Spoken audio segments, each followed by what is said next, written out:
Well, good segue into talking about our government. We've got Edward for about 3 more minutes. Joel, thanks for being here. Scotty, George, everyone's doing their thing in different zones. Amazing to see everyone's faces.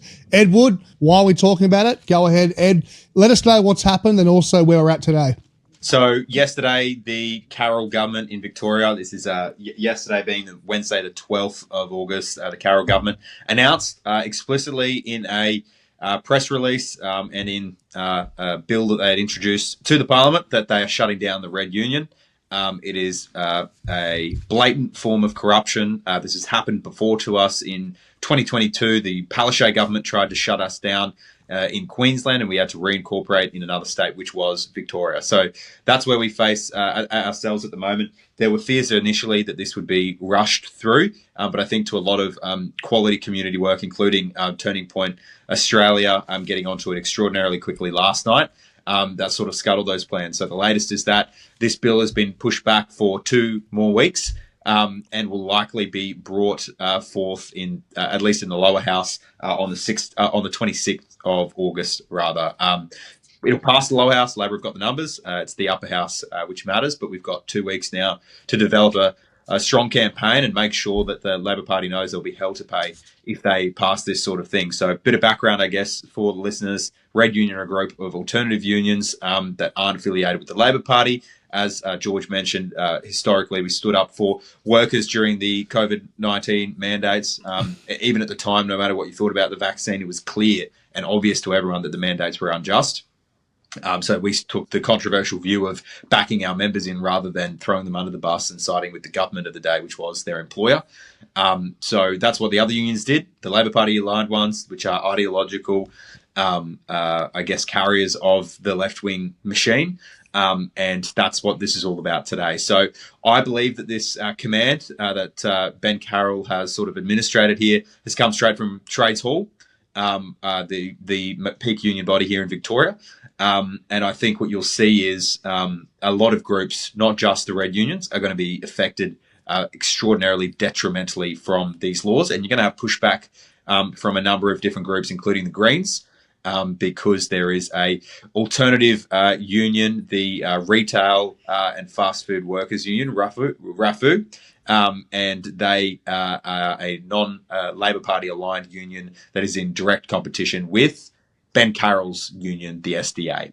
And they have the exact same setup as we do, in as far as they're an incorporated association in Victoria with an industrial purpose. And what this bill that Ben Carroll is introducing, what this will do is basically wind up operations for industrial associations, and basically say there is no allowance for competitive unionism at all. What they're relying on in this legislative change is the Fair Work, which is the federal definition of a union or a registered trade union. But what they won't tell you is no one can register under the Fair Work Act, because there is a conveniently belong rule in the registration requirements, which means if workers wanting to start a new union can already conveniently belong to an existing union, i.e. the Labor Party ones, they're not allowed to start a new union. And that judgment is made by Fair Work Commissioners, and it's made by state bodies like the Industrial Relations Commission. So that's where we're at now. It's completely corrupt, but we think there's a path to killing this bill. And we've only got about two weeks to really build a campaign here. But the benefit is time is on our side. They're only going to have 2 weeks to try and jam this through the Parliament. And we've had, I've been down here in Melbourne, got on a flight last night out of Brisbane once this broke. We've been meeting with a number of stakeholders down here, really positive reception. People know that this is a con, and even people in the Labor Party know that this is sort of a last-ditch effort to try and appease the unions. They've frustrated the unions with stuff like the work from home, sort of walking back a lot of those things over the last couple of days. But now they've I guess put the cat out of the bag, and I guess finally, I'm happy to chat more about it as well. But the difference between this and the 2022 I guess happenstance where the Palaszczuk government tried to gut Red Union on something that was coined the Kill Red Union bill. They were very coy about it. They didn't make it clear that it was about Red Union, whereas the Carroll government have said in their media release this is explicitly about Red Union.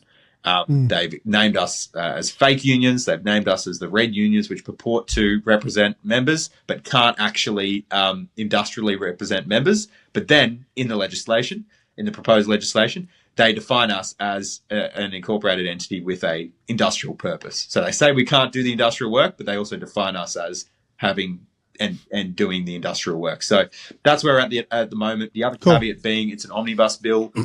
So they've tacked on hate groups as well.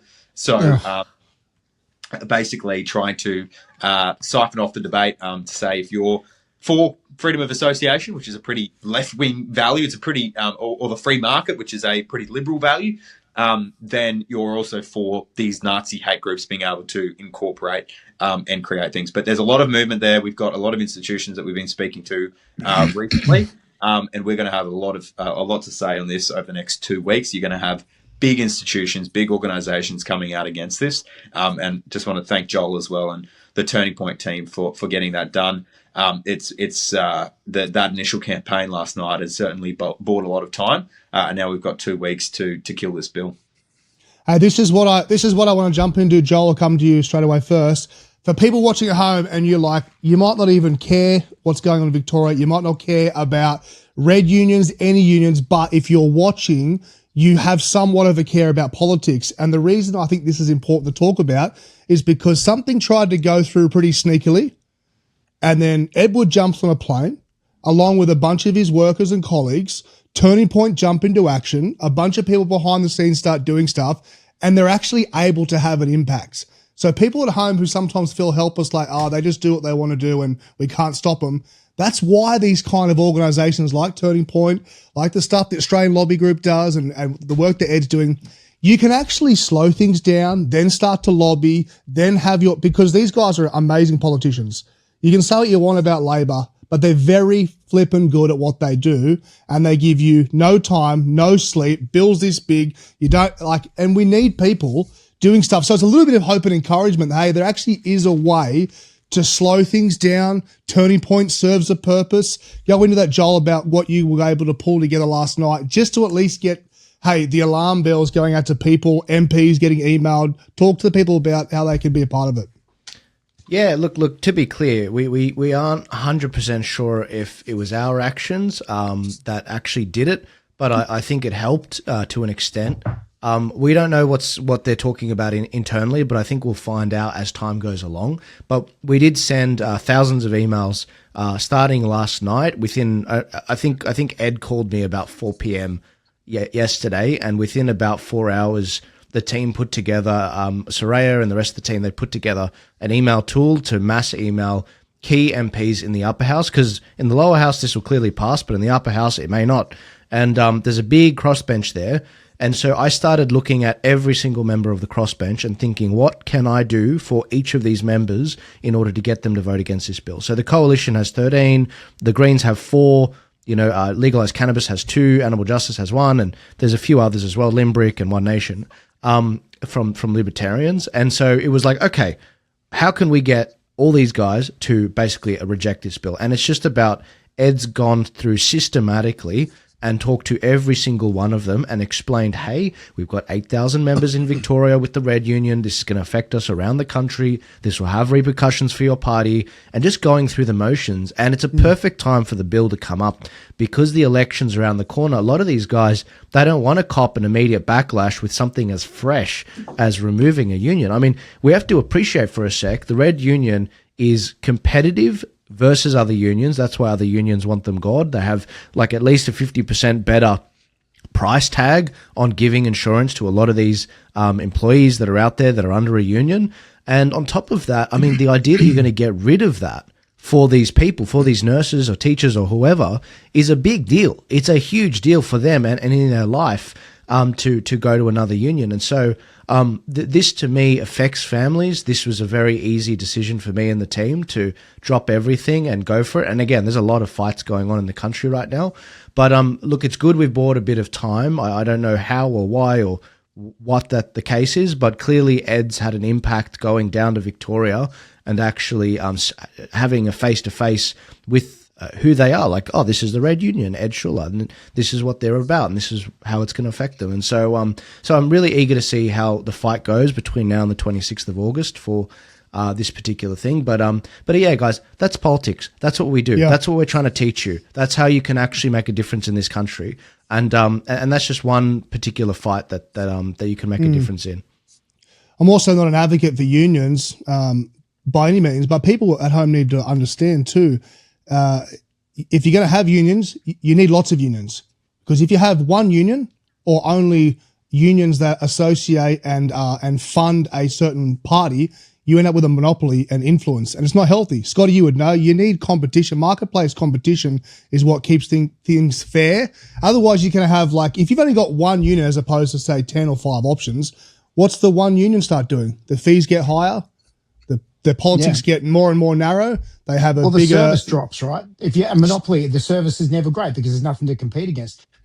Ed, could you please explain to me, and probably the listeners as well, what the conveniently located, sorry, did I say that correctly, part of that means? Because essentially this is what creates the monopoly. So how is that possible in our society? So not just under federal law, but under a number of different state bodies. There is something which is called a conveniently belong rule, which essentially means, and this has been legislated and not changed by Liberals, but legislated by Labor historically, that if workers can already belong to a union, it's a bit of a demarcation thing. So when you had the demarcation disputes in the 80s, 90s and all that sort of stuff, wanting to make sure that there's only one union for the workplace, which again, it just all gets back to a monopoly or backroom deals between union leaders. At the end of the day, as a union member, you're not getting the best product because you're getting one option, and it's generally a bad one, and generally they're all affiliated with the Labor Party. So that's what the convenient belonging rule is. It's a federal, largely a federal rule, but there are different state bodies, and we're trying to get that overturned too. But in terms of this bill, they're basically saying, oh, well, if you want to act like a union, you have to just get registered federally. That's what you do. Don't be an incorporated association. You can't get registered federally because of the laws that they have put in. So they're being obviously very deceptive. It is corruption. It is blatant corruption. Ben Carroll is one of the worst at it, and I think he's shown his hand pretty early days in his premiership that he's going to wheel and deal and be everything to all people, and I think it'll come crumbling down on him very, very soon. How is it that we got to a situation where we have this conveniently located, part of the legislation, but we had conservative governments for years, mate? How is this still there? Again, like so many things that we've spoken about on this podcast and on others, it's conservatives just leaving battles that might be hard at first for the left to win, whether that's in education, whether that's in health. Oh, no, that's a net gain for them. We'll focus on the economy and we used to be immigration and, border security, all that sort of stuff. So it was just conservatives not conserving anything. And ultimately, if you've got a conservative movement in the country that's going to let workers be ripped off by having one union, which funds your political opponent, if you're the Liberal Party and even One Nation now, and we've had positive discussions with One Nation, it's just been decades and decades of failed leadership that has led us to this point. But in saying that, we've had very, very positive discussions today with the State Liberal Party and also One Nation and other members of the crossbench. So we're confident that we can get something done here. But yeah, it's part of the broader story of conservative failure in this country. Well, wow, what a legacy we're living through here, right? All the things that should have been dealt with, 10 years ago, those fights that should have been had already, and we just kick the can down the road, and now it's all condensing and accelerating at a rapid rate. I tell you what, kudos to Joel and yourself for getting together and getting that work done yesterday as quickly as you did. Turning Point, unbelievable, mate. Amazing what you guys do. But Scott, you can see a credit to you. But Scott, you can see, like, coming into this over the last year and a half, you can see that gap in capability. Where the F are the traditional corporate sandstone conservative groups? They're nowhere to be found. Like, this is where our task lies. This is where the task lies of the Oz Lobby Group and Turning Point. We're just trying to fill the gap. There are so many fights. Yesterday was an insane day. I can't tell you how – this is why my content's been ramping up. we are very clearly in protest season. We're very clearly in a political fight season going into the two biggest states elections and the federal election. And the gloves are coming off with these parties. They hate each other. I mean, Liberal, Labor, Greens, One Nation. It's a really crazy time. And the people getting crushed by this are the citizens, because Labor just wants to entrench their power. So this is where our task lies. And as I explained last week in our episode, it is like there's a gas canister in the fire and we're all trying to sprint to get it out. It's a sprint and it's going to be crazy, and we're going to have crazy all night, shifts just trying to get work done and get tools up and whatever. But that is where our task lies. And it's really exciting, don't get me wrong, but it's like, this is, I almost feel like apologizing. This is what we're sort of dumping you into with the Auslobby grip. This is what actually makes a difference. No, good times. No. We want this fight. We're ready for this fight. We want to regain the ground that Conservatives should have held 10 years ago. Just out of, here we are dealing with one crisis every day, crisis after crisis after crisis. And you're right, Joel, we're heading into rally season, fighting season. This is going to be a heck of a spring, summer coming up here. I'm trying to understand. Ben Carroll comes into this job. He's in it less than 2 weeks, and they try to jam this through in an omnibus bill, right? So layering this thing in there, and talk about political tactics. These guys are chess masters when it comes to being arseholes, mate. Yeah. Mate, they're playing chess while the Liberals are playing checkers. The Liberals not even on the field. But mate, I mean, it's brilliant. The political, the war equivalent example would be by putting this change to this union in the bill, which also deals with actual hate groups. It's the equivalent of hiding missiles under a bloody school. You can't attack the bill because then it's like, oh, you'll support hate groups. It's brilliant. It's brilliant. And the Liberals don't do anything like this. No, but we need to, and we need to get better at it, mate. Like, honestly, I can't wait. I cannot wait for us to be on the offensive instead of being on the defensive constantly. Feels like it's been a while. We will get through this phase. We will get through this phase, but when we get the chance, we better come out swinging. We better come out swinging hard. And we better start picking those cherries and going, right, we can take that and we're going to take it. We go for it.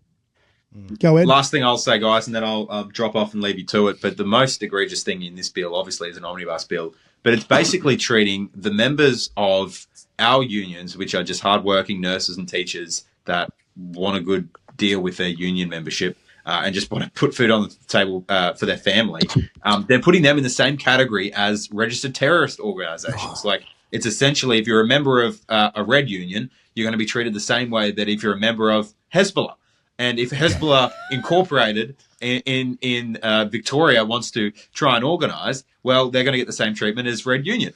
I mean, it's just ridiculous. It's ridiculous. So we think that's going to backfire because you've already got so many teachers striking at the moment. They're pissed off with the Carroll government. He was the education minister during a lot of these negotiations. You've got the doctors. You've got a number of different workers that are just not having it at the moment. And I think this is a miscalculation. I think they probably had to do it. They felt desperate and had to give the trades hall something. But I think it's a miscalculation. It's going to backfire. So thank you guys for your support. Really appreciate it. Thank you again to Joel and everyone here. And we'll have more to say and a lot more structure to this now over the next 2 weeks.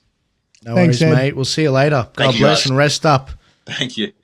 God bless you. Hey, Joel, how much do you think this affects Ben Carroll if he gets sort of handed his first loss, if this doesn't seem to work out for him?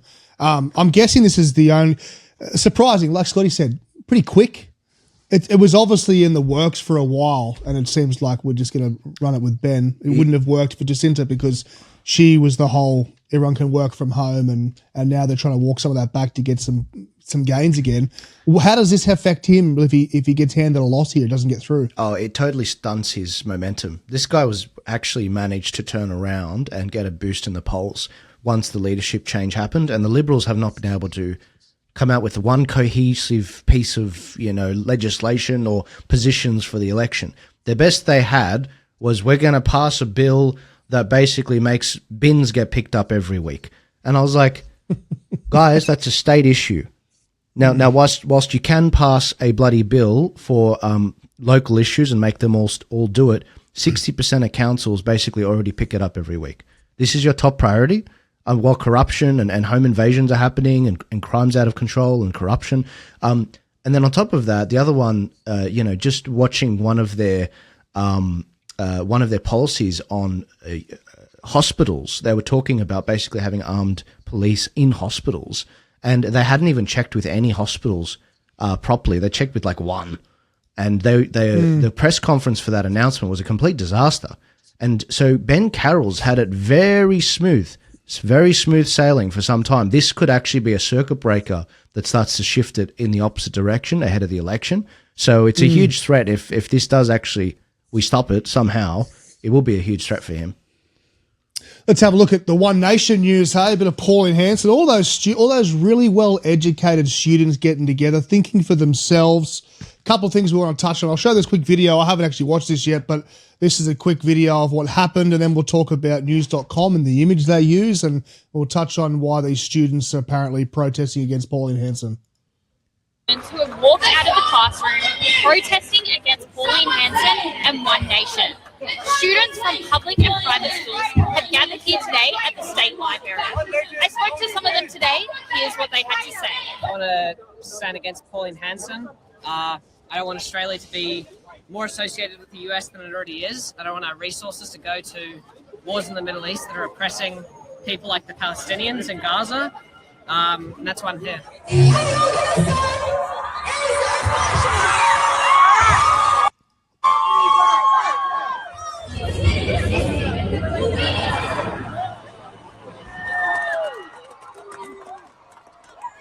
So how many of those students, let's go to you, Scott. First, actually, I'll let your opening thoughts, Scott. When you see something like that, we've got kids, you and I. When you see that, what's your opening thoughts on what's going on with these kids?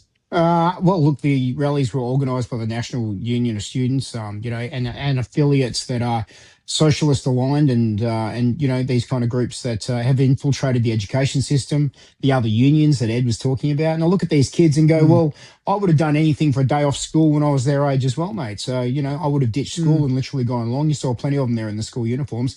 And I know a teenager, a 16-year-old that actually went to the Brisbane rally today. So I've got a little bit of insight into that. And look, they're running around handing out Socialist Alliance flyers to these kids. And when I spoke to her this afternoon, she said to me, I don't even know what socialism is. And but she understood what capitalism is, because capitalism pays her school fees and gets and puts a roof over her head. But the kids are malleable. They're obviously they're energetic, and they're useful to be able to fill numbers in the streets like this. And this is the complete brainwashing of our children. I don't want to see kids being used like this. And I also point out to the Greens, one of the Greens elected representatives called Hanson fucking racist in her speech today in front of those kids. So, they're foul. It's foul. These kids are being led astray. But I would say that, half to three quarters of them there wouldn't have a clue why they're there, wouldn't have a clue what it's about, and don't understand what Pauline Hanson is. They're just literally, repeating sound bites and regurgitating here. Can I just say, isn't it funny looking at the two different marches? One was the NSN guys that were working on the August 31st march a year ago, and the hidden agenda was they wanted to get people to register to become a part of the White Australia Party. Cool, that's their right, they should be able to do it. Within a few months after the Bondi shooting, which they had nothing to do with, they end up having a bill which basically forces them to wind up their organisation, because they could go after donors, they could go after anyone that signs up as a member of the White Australia Party and the associated organisations. Whereas with this rally, they had the National Socialists, or basically organising it in Victoria. You had this Socialist Party of Victoria, the Socialist Alliance, trying to get registrations, trying to get people to sign up. And then all of a sudden, it's fine. Oh, yeah, let the media's like, oh, yeah, hundreds of people are here. We're going to use a fake image from a 2022 march that has nothing to do with this march. It's just, the double standard kills me. And it's kind of why when I see them go after, some good blokes on the left side, on the right side of politics on our side, I get my back up. And I'm like, sometimes I just think the media's not being fair in any way. And they're the ones that like to say that they're the neutral ones, the neutral arbiters of truth. I think a lot of people are sick of it, to be honest. The parallels between the rallies, though, I mean, I've run enough of them in the last 12 months, and we've got plenty more coming up. I've seen people literally crying tears of joy at our rallies, loving their country and the feeling that they're not isolated and that they're connected to what we are as Australians, and a level of patriotism that filled their hearts. Like I've seen it, Christian rally revivals that I've been to when I, was more heavily involved in the Pentecostal church. So I've seen that kind of joy. What I saw there today was a bunch of kids that look confused, don't really understand what's going on, and are being led down the garden path by complete, twits. That's what I see. Mm. Yeah, I wonder how many would regret.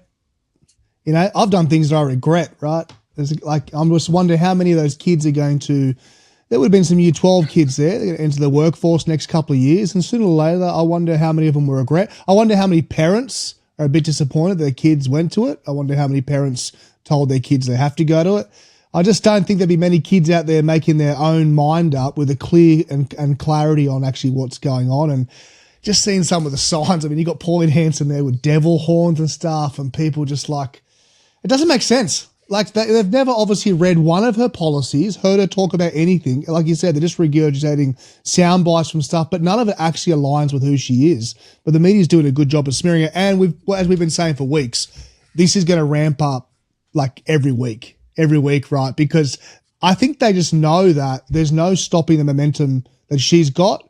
I mean, the funny thing is, having students protest, none of them are going to vote. None of them can vote anyway. So who cares? Yeah, but they can't yet though.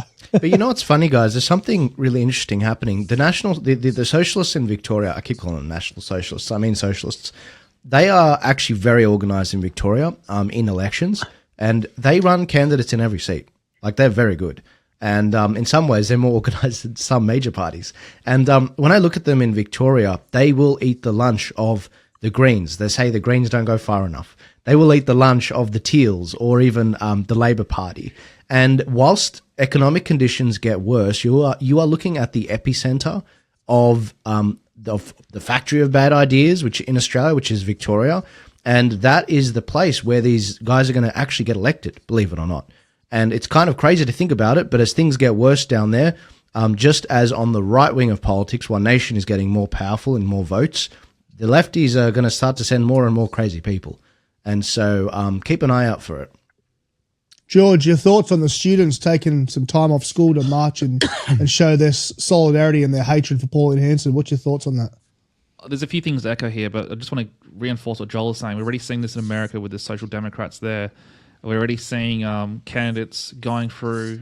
We got, I think her name's Hong at the moment. She's been put through. And this was a lady who said we should ban Thanksgiving and other Christian-style events in America. So it's getting quite serious. The radical left are definitely having their foothold in American politics, and they're running away with the America First movement, which is quite concerning as someone who's right-wing and conservative. So the Americans need to wake up before it's too late. Yeah, well, look, no surprise. As I said in my video I posted right before this podcast, the left have no problem aborting your children. They have no problem manipulating your children. I recently did an interview with Rachel Reed, and she filled me in with some information around a man called Kingsley. I'm not sure if you guys have heard of a man called Kingsley, but he was an academic from the 1940s who was responsible for the sex ed that's being taught basically at all our schools, where allegedly the WHO have adopted their policies. And just to give you some background, Kingsley was a man who historically was experimenting on children by having them go under trials of masturbation, for example. They'll take 5-year-olds and give them 60 orgasms in the space of 24 hours and do these wild tests to try and make a point. Yeah, Kingsley. Yeah. So this is where all our sexual education comes from his academic research. It's horrific. I've watched the doco. It's actually horrific. Yeah. Yeah. So a lot of people don't know this, but this is the original Epstein. This is the source of all evil for our children. And his style of education is what third-party organizations have adopted into the schooling system. So am I surprised I see a bunch of kids that are associated with far left screaming, fuck Pauline Hanson and all these other horrible things? No, I'm not surprised, because this has been a thing since the 1940s, where far left demonic entities come into your schools and they engineer your kids. And the issue is, this is where it gets a bit funny, because people say, oh, we shouldn't be politicizing our children. There's nothing wrong with politicizing your children. The issue is when you're politicizing your children into values that are not based in moral realism. They're not based in fundamental, critical, objective reality. That's where the issue is. Kids naturally have a wild imagination. When you're a kid, you have an imagination that you can be anything and do everything you want. And as a parent and as a teacher, as an educator, your responsibility is to ground that child into facts, into reality, into science, into faith, into things that have historically for thousands of years given us good results, which have made humanity better. Now what you're having is that the left are using third-party organizations in our schooling systems to instill ideas that are not based in reality, that are based in non-moral reality, into subjective reality. So the left know that kids have a wild imagination. So what's the best way to implement far left ideology? Well, you just got to sell the idea. You got to use third parties to get into schools, and you've also got to manipulate the kids. So this is the issue. It's not just sexualization of kids. It's also the introduction of LGBTQ matter, and it's also the introduction of far left policies. There are teachers right now in South Australia who are teaching our kids far left politics.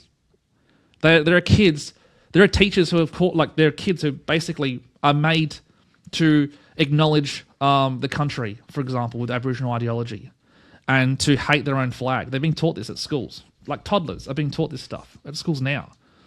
And I guess today was a good example where we're seeing some of the fruits of the far left and the damage they've done in Australia. So as Joel just said before, this is only going to get worse as the election heats up. We're going to see more and more evidence of the poisoning of our children's minds into this fantasy, into this, honestly, just straight up demonic energy. And they've basically allowed evil into our children's hearts and minds, which is quite sad. We had 2 years of Palestinian, pro-Palestinian rallies, like pretty much continuously. And that really kind of set the standard for what I think is going to be the path, what's going to happen going forward. You guys educate me every week on some horrific history. I always end up with a new rabbit hole to go down here. Thanks very much. I'm really looking forward to this one. That's kind of disgusting. This is hectic. It's on another level. Yeah. But I think 2 days to recover. I can't emphasize enough how important it is that we mobilize. We have got to get out and get our people, and we've also got to own the streets and own the narrative and own the social media feeds and own the algorithms. Like, this is what we're up against, and they've had head start on us, and we're playing catch up a little here, and we're very defensive. But man, it's important that we show up and we get people out for these rallies that are coming up for our side as well, mate. Yeah, because hey, Scotty, on that, Scotty, tell me about your weekend, mate, before we jump to Joel. Tell me about your weekend you just came from. What was that like up there with the farmers and some true blue Aussies up there? Mate, I tell you, there were moments where I was so proud to be an Australian, and there were moments where I was absolutely devastated for the people in that community up in Bundaberg. It's not far from here. It's a good 4-hour drive. It's not that far north. Old, historic area. This rally was organised by 3 guys who were sitting around having a beer one Friday night. They're business owners, and went, we sit here every Friday night, we get half pissed and we whinge about it. Okay, let's do something. And they went, okay, what can we do? And they went, why don't we organise a rally? And so they reached out to a few people that had done rallies. They reached out to me, and they put a rally together called Labor Must Go. And so if you've never done a rally before, there's a lot of moving parts involved in these things: permits, organising, police liaison, the stage, the sound, water, safety, marshals, all these kind of things that have to happen. And they fudged their way through it. They did a great job. It was brilliantly executed. And they had a really strong community that came together there, about 400 people, just a touch over 400. There was some criticism from for the organisers that it looked thin, but because it was so bloody hot, everyone was under the trees, kind of pushed back from the stage a little. But talk about passionate, and they had some great speakers there. And in particular, there was one farmer called Darren Hoskins who was from that area, and Darren told a story about 3rd, 4th generation farming and how he's pushing his kids away from the farm because he doesn't want to leave them with this nightmare that is this business to run now. And the paperwork and compliance that they have to go through. His wife is literally in a full-time job now, just doing paperwork for compliance to keep the farm running. The sugar farmers are going to get one of the worst prices per tonne that they've had in years up there.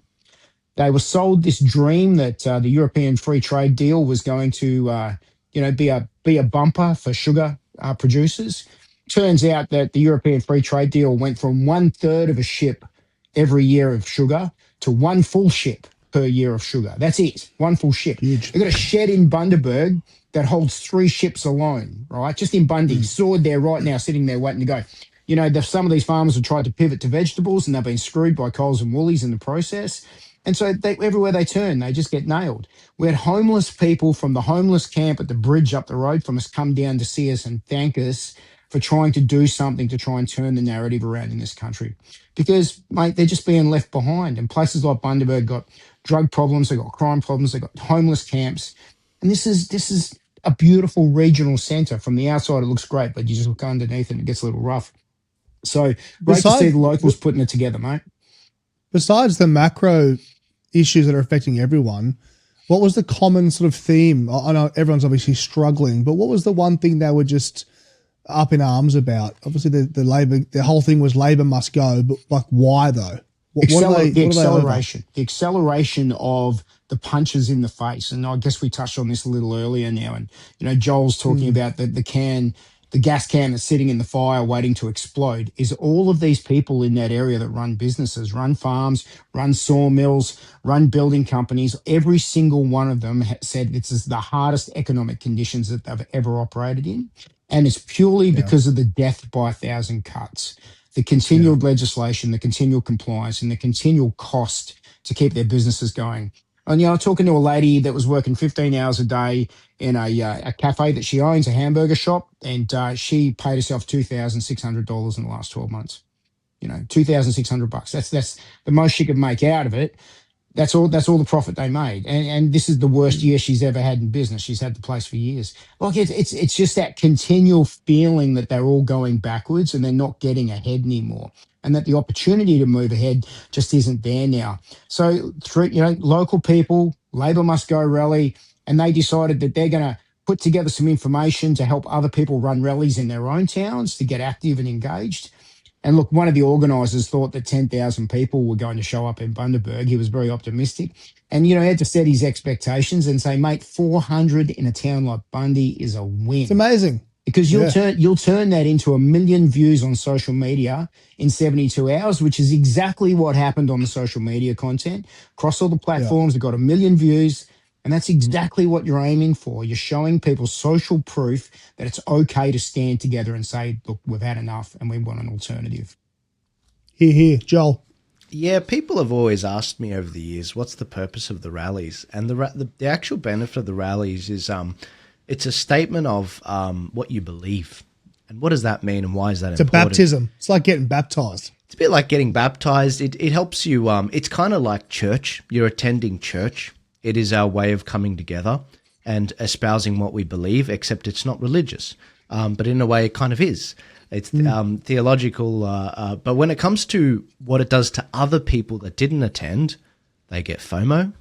They're like, wow, maybe I'm not weird. Maybe I'm actually a part of a bigger tribe. And that is what church is. Church is coming and affirming your values in Christianity, for example. And so when people come and espouse their political views, it's like, I'm not crazy. When I'm there, I feel at home. It actually gives a lot of the attendees courage to speak up when they're out there. They know that John that they saw at the rally, he didn't seem like a crazy guy. He didn't look like a meth addict. He looked like someone that actually knows what he believes and he's salt to the earth sort of person. I identify with those people. Those are my people. That's my tribe. I have courage to go out and actually espouse what I believe because I know I'm not crazy. And you have such a responsibility when you're speaking at those rallies to represent the people there, to be articulate, to get the facts right, to make sure that you can be the best representative speaking at the rallies on the issues. And when other people see that and they see, wow, this isn't unusual, look what happened after August last year when we saw all those big rallies. We saw a massive rise for One Nation. It's okay to be a One Nation supporter. That is what has happened. And so, look, these things are interconnected. And they take time. They do take time to build up, but that's what the Greens have been doing forever. They are literally the protest kings of the country. Yeah. They've been doing it for decades. And so, I love it. I think it's awesome. That gives people a bit of an insight into the situation. And so the guys that at Bundaberg that did a great job, you're still reaping the benefits even now after the rally. And, those 400 people are 400 families. So that's pretty cool. That's true. Hey, George, the psychology behind rallies these guys are touching on too. While some people sit at home and go, what's the point of a rally? It doesn't change legislation. But the more important thing what these guys are touching on is the psychology behind it. But even more so, if it wasn't important, the people who are against the rallies wouldn't come after you. For instance, you go to some rally that maybe Scotty puts on and people are going to tell me, you're a bigot or a racist or you're NSN or whatever label they can throw on me, right? Or any of us who would attend Australia marches or whatever rally it is. If you rave an Australian flag, they're gonna put something on you. So they seem to care. They must think the rallies have importance because they don't want people going to it. Any other deeper psychology you think is a part of that, George, when people come together? I think a rally also represents the willingness to be unsafe, because when you are at a rally, you're removed from the safety of your home and you're in a public place where anything can happen. So it's like, I'm willing to die for this, essentially, for this movement, is kind of the statement by being outside. I know it sounds very dramatic, but if you think about it, it's common sense. At home, you're safe, you're behind your walls, you've got the privacy of your house. We're out in a rally, you're just on the street, and who knows what happens? We've seen crazy protests in Europe. We've seen crazy protests in America. We know what happened with Trump and the Capitol Hill, protests that then turned into the riots. So anything can happen. And this is why Charlie Kirk's assassination was also such a big deal, because Charlie Kirk was out in public. He was doing what he always did. He had no idea. He probably didn't even know he got shot. It was that quick. So there is that risk. So it also is a sign of, hey, we believe in something and we're so willing to express about this, we're going to be on the streets and we're willing to be martyred over this thing. So sounds a bit crazy, but it's also true. There is an element there where I think Bundaberg local Bundaberg area is held by a Labor local. The state is a Labor member, and I reckon that he would have been shitting himself this week, mate, knowing that 400 locals got together in a local park there and were organised enough to do that. Because what that represents is potentially 400 people ready to hand out how to vote cards and to stuff letterboxes and to have conversations. And they should be scared. They should be scared of what's coming because Australians are mobilising, and that's awesome. Yeah, and look, in Greece, for example, back in Europe, they have a day of the year where they just protest, and they don't really protest over everything. They literally just protest for just to protest, and that's thousands so of people. They do it in Athens, and it gets really dramatic. These protests tend to turn into riots, and it turns into firefights between the police and just random citizens. They'll just end up getting these. We've seen flaming fire mocktails, businesses being smashed up. It just turns to absolute chaos. Tear gas. I was actually in Greece when one of these happened, and my father literally forbid me from going into the city because he realised that I'm pretty cheeky, and if I go in there, I might get hurt. But I was like, nah, come on. He was like, no, not having it, George. You're not going. But yeah, so the rally is also a signal to the government, hey, this is one step before a riot. And then once it is protests, right, which is a statement, it's a non-action, but it is an action at the same time. Then you have riots, which is what escalates into absolute, we've had enough. And then you have the ultimate riot, full-scale revolution, where you have the entire system shut down essentially, and you have to bring the military in, and it's a really serious deal. And that's what we saw in Nepal. When we saw the images coming out of Nepal where the government buildings were set on fire, it was actually a very emotional experience for me personally. Like seeing those grand old buildings lit up, it was a mixed emotion. One of me was like proud and happy to see these people finally get their freedom back. I mean, the Nepalese people were getting their rights stripped away from them, their freedom of speech, their social media shut down. Absolute corruption in that country, and then seeing the politicians actually dragged out in the streets and slapped around and kicked around. I mean, it was confronting, but also it was dire. It was dire in that place. And a lot of bad stuff is happening in that country, and that's where it leads to. And the governments know this, and that's why they want to remove the right to bear arms. They want to remove any sort of self-defense, because they realize at the end of the day, the more laws they push, the more the bureaucracy grows, the more the government takes control, the more systems that need to be put in place for them to then monitor and control us.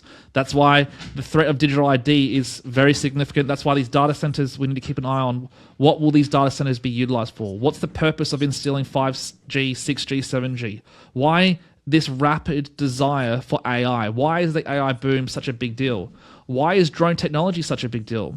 We're already seeing in China drones being utilized to stop people from going swimming or not wearing a bike helmet. We're already seeing drones being used to round up people like they're sheep. And that is the future. The next 10 to 50 years, with this AI evolution, we're going to see a point where the free market might die, and we'll see a point of position where a social credit system might be put into play, and a universal income. We already had a US Democrat, I think was he an independent? Andrew Yang, I believe his name was. He already was, not this election, the election cycle before, saying, hey, it's time to bring in universal income. So these conversations are now happening. And I guess that will be kind of my prediction in the next 10 to 20 years with this AI and the way technology is going. The only way the left is able to mobilise really now in the streets, like they had the Palestine rallies. Today was the anti-Hanson student rallies. If you nail this down to a fringe, they can mobilise around that. The difference is that they might be willing, but we're more capable. That's always been the thing between the left and the right. And the fact is, we have a patriotic movement that's united in an Australia first philosophy and ideology. That's really hard for them to beat because they're so sectionalized. They work on these slivers of ideology, hence the Hanson March, hence the students today. Are they ever going to be able to run we just hate the right rally nationally? It's not going to happen. They won't be able to do it. They can only condense it down into small pieces. And that's where we literally have the upper hand on these guys. And they should be shit scared of what's about to happen here, mate. Because once Australians get off their asses and decide to start swinging, they're not going to stop until we win the fight. That's how it works. And another thing I want to say about these rallies, and this is going to sound a bit harsh, and I don't mean this to be harsh, but I'm just trying to be honest here. Shoot from the hip, George. If you take a look at these rallies, like I've had a look at the footage. Who are most of these people, right? They're fat, they're ugly, they have nose piercings, they have no regard for their looks, they have no regard for their personality, they have no regard for anything. They're literally just degenerates. He's done it again. But my point is, if you're a common sense, silent majority Australian, and you're looking at these protests, you're going, is this the future of my country? Yeah. These degenerates, these people, and Scotty kind of touched on this a bit. That they might show up in numbers, but their energy is chaotic. The spirit of hard work is not there. Well, there's no conviction. It's almost like a superficial rally, I think it's starting to show. People are literally there trying to get laid, mate. They're not there because they actually believe in the philosophy of what's going on. Well, they're literally trying to get social validation. Most of the marches and protests that you see in the States are paid for. Like everyone knows that there's George Soros, all that stuff. They're generally paid for. Most people, the same protesters in every town, they're paid for. And as soon as whatever the USA has been shut down, there's been no protests. So as soon as the money stops flowing, there's been no protests. And there's nothing at all. But bricks conveniently left in the streets either. That's right. I want to show you this clip. This is obviously back from when the UK marches. I want to show it quick. This is one of yours, George's, if you don't mind watching yourself. Geez, George was I'm sure you're okay with here. it. This is before Ben Carroll got in. All right. London will be British. Reports say up to 1 million patriots are flooding the streets. This can happen right in here. now. This can happen in Australia. Look at that. The biggest demonstrations in modern British history. Keir Starmer refuses to resign, but the people have spoken. Millions are uniting to push back against mass immigration. Millions are uniting to say enough of the destruction of British culture and against weak leaders who've betrayed their own people. History is being written in real time. The world is watching. This is no longer just politics.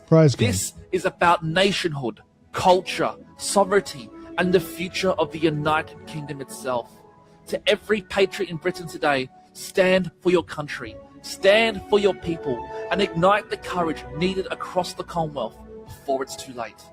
God bless the United Kingdom.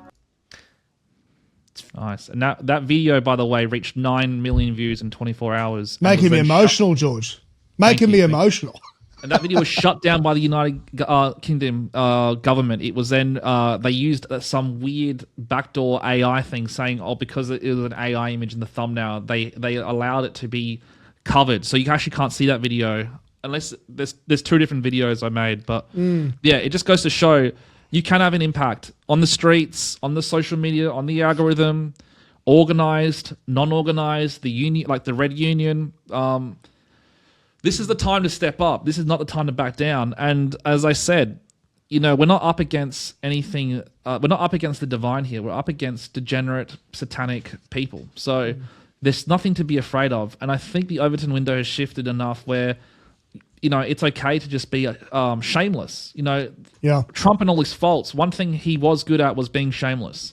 And I think that was necessary for this shift in politics. I think the one thing we've got to be aware of is how deep does this level of control go? Are we being shifted into some sort of culture war for other nefarious reasons? And that's something I've always been skeptical on, because I don't know truly what the purpose of all this is.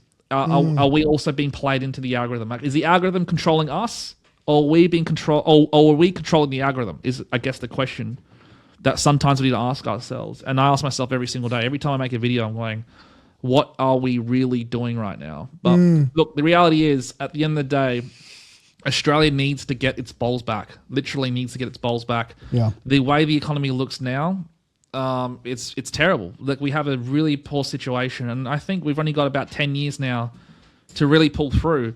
And there's needs to be chit chat around expanding the cities of Australia. Me and Joel have talked about this before, but having more states, having more major cities. We can't just have a bunch of people living in Melbourne. We need to get the people of Australia activated. We need places like Bundaberg to be activated.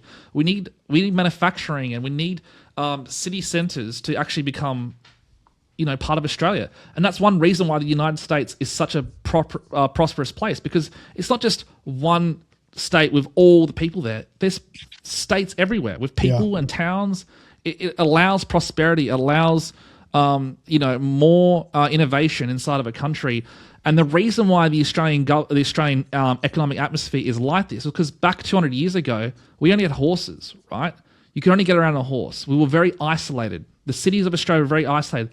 And the laws and the political system reflected that isolation, because they knew they needed to keep everything controlled and contained. But we're not like that in the modern times anymore. We have planes, we have buses, we have cars, we have trains, we have transportation. Things have evolved, but our politics hasn't evolved. Our systems haven't evolved. We still treat this country like it's some weird isolated place, but it's not anymore. It's opened up, and it's time to actually open up this country as well. So that's going to be something the Australian Lobby Group, I think, really needs to get around. Sorry, Scott. Now I'm doing a Joel. I'm throwing things at you now. But Scott, can you imagine how like all of us, how good this country could be if we could just be unshackled from the legislation, let people innovate? Oh my! Like, honestly, it would be the envy of most of the world, really. Probably just maybe not America, but like, we have that much land, that much resources, and people who actually know how to get stuff done when they're allowed to, when they're not paid to become fat and gay, when they're actually allowed to work, when they're incentivized to work. Oh, a funny story very quickly before I ask you, Scott, about how good our country could be is I was explaining socialism and communism very briefly to my 14-year-old daughter. And you know what? I was surprised but also happy. I think it just goes to show an environment that she watches someone who's entrepreneurial. And the first thing I explained to her about like universal income and what might be coming, and she said, and I said, would you like that? I'm just like, non-loaded, would you like it if everyone just got paid the same? And she was kind of like, well, what would my motivation, like, didn't say the word motivation, but she was like, what would I strive for? Like, she's like, I wouldn't know what I would, her answer was like, there'd be nothing to kind of live for. And she couldn't, and I was so happy that she had that mindset, that she didn't want to just receive and take and sit and do nothing, because because that's what they want our kids to be like. But her first thought was like, oh, if I just get given it, I don't get to work for something. Like I don't get to achieve.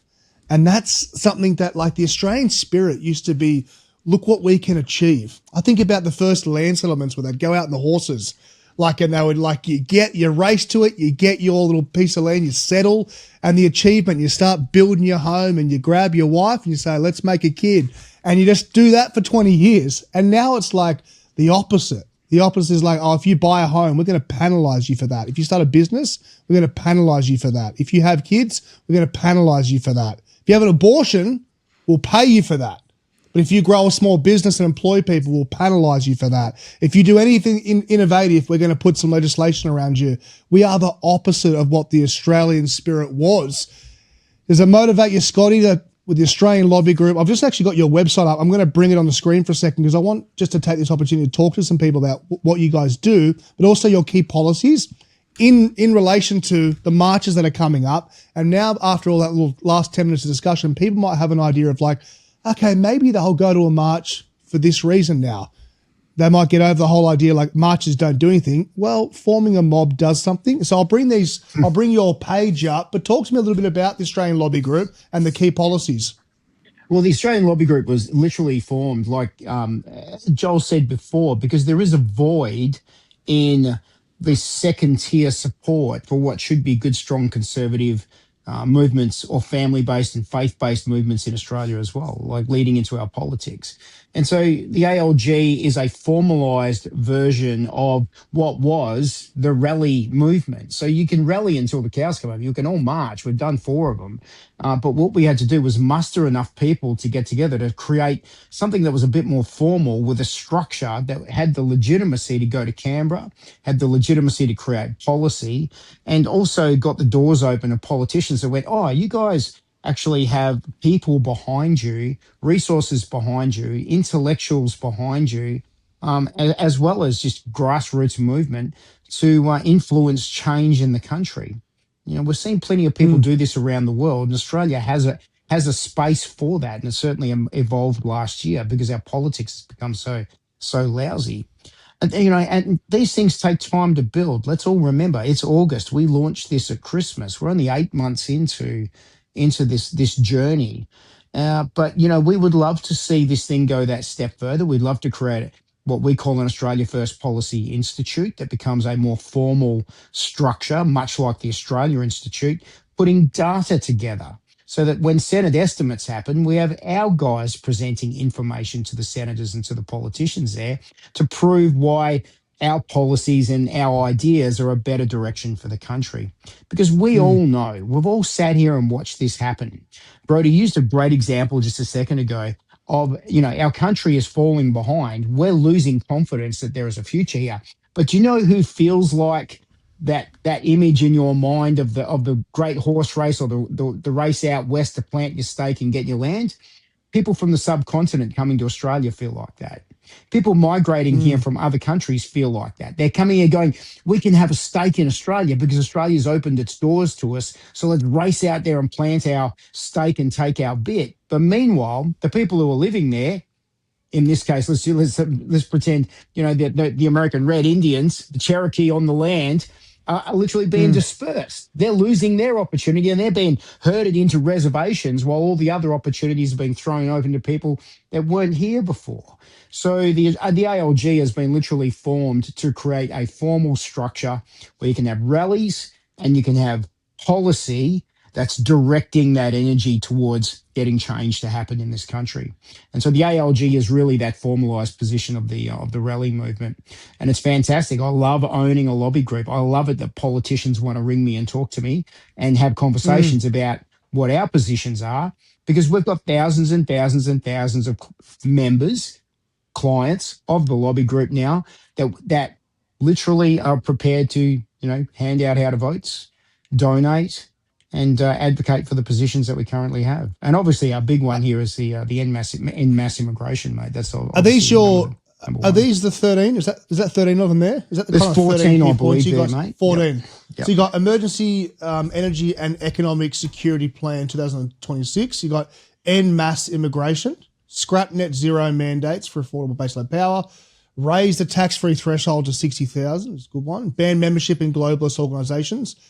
Direct childcare subsidies to parents. Talk about that one for a second and introduce income splitting. Well, it's ridiculous to me that we pay childcare centres to look after your child when that money could literally be funneled back to the family and have grandma looking after the kids at home. I mean, why would we institutionalise our children at a young age, putting them in a childcare centre where they're going to be surrounded by blue hairs and nose piercings and God knows what else, because with the horror stories we're coming out of childcare centres, so that two parents can work to service a mortgage. Now, income splitting. I mean, this is a no-brainer. You earn $200,000, you should literally be able to income split with your spouse who's not working so that you are only earning $100,000 each and then taxed accordingly. Plus, the tax-free threshold should be well above the poverty line in Australia. And these aren't our original ideas. There's other people out there. Jared Rennick, for example, has very similar policies, but he's a political party. We're not a political party. We're advocating as a lobby group for these positions for our clients. And these are the things that our clients want to happen. It's a no-brainer to me. The fact that this hasn't happened already just goes to show how far behind the 8 ball we are as an economy in this modern world. What's some of the more important stuff around the housing reform? What's that about? Well, I live in a house that was built in 1953, Brodie. My house is still standing. It's a wonderful home. I've raised 4 children in here. I've lived here for a very long time. I can't build this house for you, mate. This house doesn't meet current code compliance. This house does not meet the thermal energy requirements. This house does not have ramp access. There's a whole bunch of things that we've layered into housing under the National Construction Code, which every single government that gets in seems to want to add their own favourite layer onto, that's made houses so incredibly expensive in Australia. Now, I noticed the other day that Andrew Bragg at the National Press Club was announcing a rollback in some of the NCC. They would need to win government first, roll some of the National Construction Code back, because there is an overarching national framework around the way our houses should be built, but it's up to the states to adopt those frameworks. And what the states do is they take it and they add a bit more on, or they might slice a little bit off, but there's a core there. And that core at the moment has made housing completely unaffordable. Why should you have a disability access bathroom in your home? Why should you have ramp access? Why can't I build a shed and live in my shed if I'm happy to do that and raise my family? Why can't I do that? That's my choice. I want to raise my family like this. Who are you to tell me that shed that might cost me $150,000 to house my family should cost $500,000 to make it comply with National Construction Code standards, to make it more energy efficient, to lower our carbon rating because we signed up to a globalist agreement through the UN to reduce our carbon emissions? This is the craziness of the whole thing. We've got a record housing crisis right now. We've got people living under bridges in Bundaberg. There's literally 7 camps around town of homeless people, but you can't build a home for them because we can't afford it, because the National Construction Code and state compliance says houses must be this expensive. So, yeah, you got a housing crisis, yet no builder can survive. So you've got a demand. You can't even. You got builders liquidating by the hour in this country, while we have a housing crisis. 6 builders a day going under. 6 builders a day going under at the moment. 6 transport companies a day going under in Australia at the moment. Think about that. It's a ridiculous number in the middle of a housing crisis. Now, so why can't you build the house that you want to live in?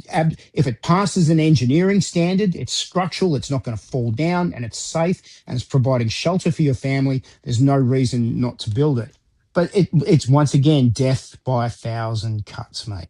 100%. Yeah.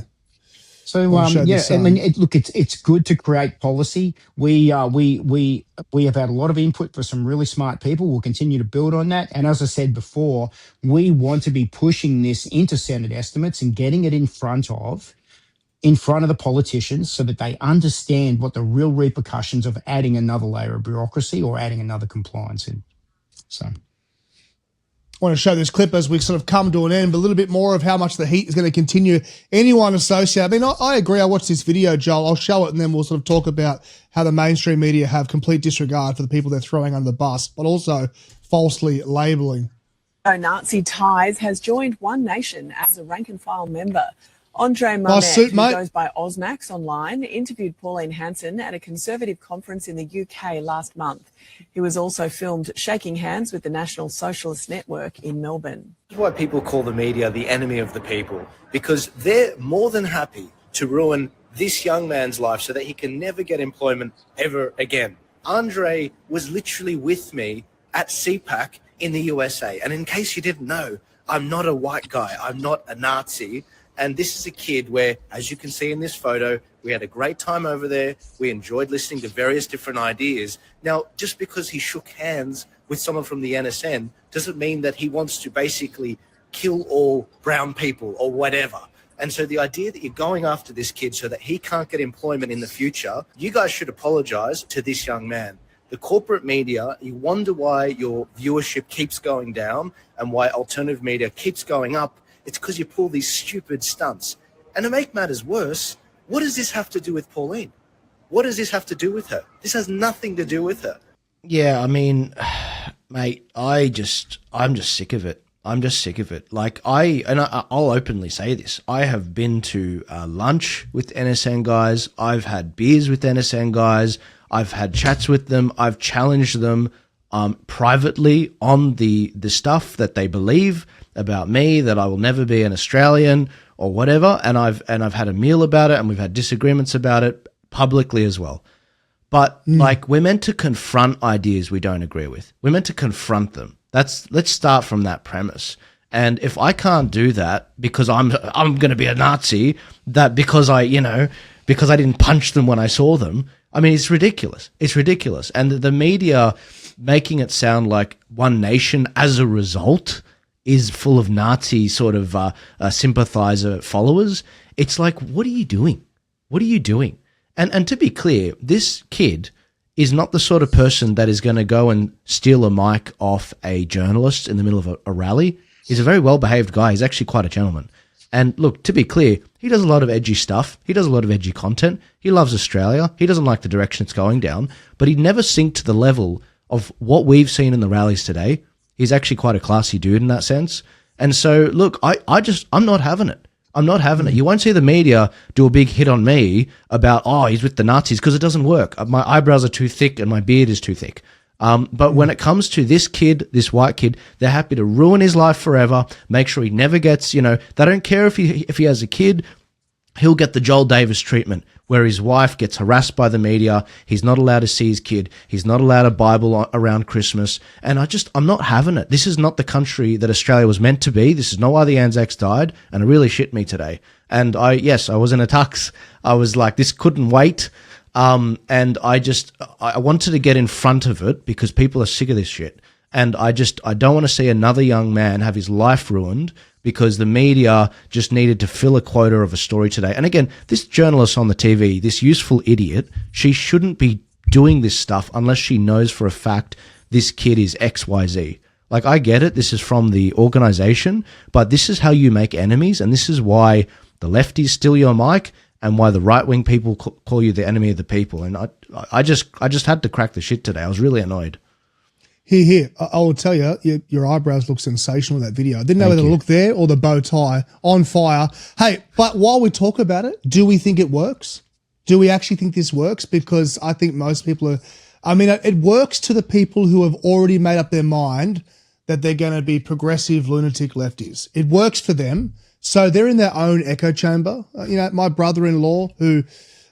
we've had many conversations, who just thinks that Pauline Hanson is exactly what all these lefties say. But when we sat down over Christmas and we went through some policy stuff, and I talked about like immigration and, hey, what are you into? And it kind of realized, we agree on like quite a bit, but his whole consumption is just mainstream media. And obviously that's going to lead him towards hating One Nation and hating Pauline Hanson. I don't think it works against anyone who's sitting on the fence. I think it continues to push people towards, we don't trust the mainstream media. Like George has referenced, everyone's actually said it, since COVID, basically anything mainstream says, there's a little radar that goes, what's the opposite of that? What's the opposite of what they're saying? That's where it lands. It works to the extent if you want to demonize a kid and make sure he doesn't get employed. That's the problem. It doesn't change people's minds, to be clear. But the real problem is, why is the media getting involved, and why are we trying to censor these guys and make sure they can't work? You are going to make them more radical. You're going to force them underground. Yeah, they're going to be Free around. speech, right? Yeah. So the Osmax, that young kid's one of the organisers for the rally here in Brisbane on August 30th, the free speech rally. So I guess you got to take what you give, right? Like, so if we're free speech absolutists, then we've got to allow the mainstream media to do dumb free speech shit as well, right? I'll give Osmax a job, and I know plenty of people that would, mate. So they can try and ruin their lives, but I think these kids have got a future with the right people, because that's what's happening out there. Good, great video today, Joel, and you looked absolutely spunky as, mate. Were you at the Freemasons meeting or what? No, mate. It was the Jewish one. It was the Jewish one. Yeah. I had to collect the check. No, you see, is your foreskin still attached, mate? Is the foreskin still attached? He got that check, mate. Shh! Don't tell them. Don't tell them. The Freemason one's next week.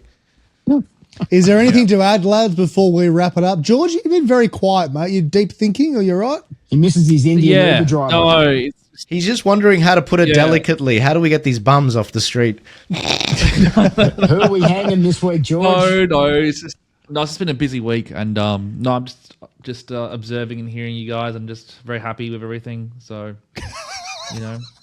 but we're doing well. Those pain meds hit pretty well. No, look, guys, I'll just say this. This will be a very subliminal message to the audience, but we're in a serious battle, guys, and there's a lot of forces that we can't really speak about interacting with us, and this is a spiritual war that we're dealing with, and there are some very powerful celestial beings involved. I'll just say that lightly, and it's getting intense, and this week has been huge for that. But there is a battle that you do require a level of awareness around. So prayer is going to be at the utmost importance, and the way you live your life as an individual will matter more than ever before. And I'm serious, we probably have about 5 to 10 years left to save this country before it's just going to be too far gone.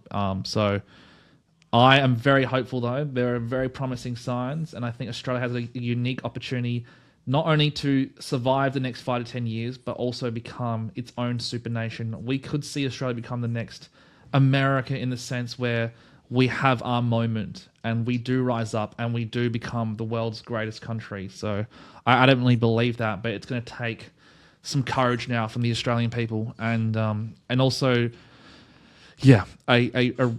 a phoenix moment for this country, because we're better than this, and we're living in a shadow right now. So let's see Australia become the best version of itself, and let's have the next 50 years be extraordinary. I agree. Geographically too, people don't realise like how great this country really could be. Like geographically, where we're positioned, there's so much that's the reason people are coming after us, is because it's a very, very good location and it has a lot going for it. Scotty, a quick reminder: next March that's coming up. Next mobilising event you got going on? Quick reminder. We talked about rallies a lot today. September 13, the next rally in Brisbane. And when you mentioned just there what Australia could be, let's consider we're not part of Asia, we're part of Oceania. That's where we are. Australia is part of Oceania. And what would Israel do if they were us? So I'll see you in Brisbane on September 13. Thank you, Scotty. Joel, final thoughts, mate. Australia could be really great. Once upon a time, we had the highest per capita than wealth and GDP than even the UK and the USA. And, that was obviously after the gold rush. But, in Australia, we've got to unleash our energy and our power and everything. And I'm really excited that we can do it. We can do it. But the problem is we're being kneecapped by so many overseas interests that are basically, and there's a lot of different interests that are not Australia first. And the point is we need to take back our control, make this country great again in that sense, and get back to some fundamentals. And so God bless you guys. Thank you so much. I'm really excited to see, the fights in the coming weeks. And this week I'm sticking my little middle finger up at certain content creators that said my numbers were lousy. This week I've finally gotten back to doing videos every day. And we're up to already 10 million views this week. And it's just like, you can take a break sometimes, guys. If you're a content creator out there, it's okay to take a break. You need to recharge sometimes. But when you come back, you go hard. And as you guys know, work hard, play harder. George, you want to add to that, or you want to go to sleep? Keep in check. I've got some cool interviews coming up with some people that I'd probably never agree with, but it'll be fun. Amazing. Guys, thanks for being here. Go do your thing. Everyone who's still watching all the way to the end, thanks for being here. Subscribe. It's the best way to get this show out to more people. As I've been saying the last couple of weeks, we are planning our in-person get-together. It's probably going to be in Melbourne leading up to the election. We're going to sit around, smoke some cigars, talk about what's going on. Maybe Avi will be there. Until next time, thanks for watching The Chamber. See you guys. Thanks. Yeah. See ya.